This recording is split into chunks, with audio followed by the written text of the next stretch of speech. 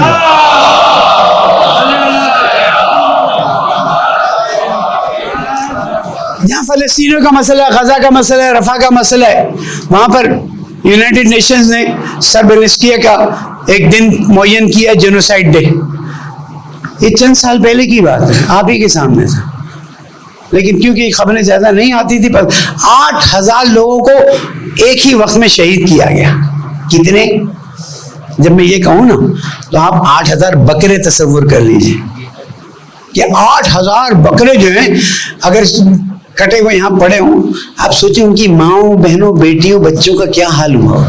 اب جا کے یونائٹڈ نیشنز کو عقل آئی ہے اور یہ بات کہی ہے، کچھ ملکوں نے اس کی مخالفت کی ہے، یہ دنیا ایسی ہے، یہ آپ کو حق دے گی نہیں، آپ کو حق چھیننا پڑے گا، ورنہ آپ پریشان رہیں گے اور آپ کو اندازہ رہے گا کہ یہ حق چھیننے کے ذریعے ہی آپ دنیا میں آگے بڑھ سکتے ہیں۔ اور میں حکومت پاکستان سے بھی یہ کہتا ہوں اور عرب ممالک کے لوگوں سے بھی کہتا ہوں کہ خدا را اپنے حق کے لیے کھڑے رہیں، بیٹھ نہ جائیں۔ آپ بھی کیونکہ اپنے حق کے لیے کھڑے تھے، آپ نے یکم ربیع الاول پہ جو ایک بھرپور موومنٹ دکھانا شروع کی اور ہر طرف سے رپورٹیں آنا شروع ہو گئی کہ جناب یکم ربیع الاول کو اسلام آباد میں، ہم تو ظاہر فرنٹ لائن پہ ہی تھے، کچھ ہونے جا رہا ہے، اور وہ پریشانی ہوئی کہ جس کو محسوس کرنے والوں نے محسوس کیا۔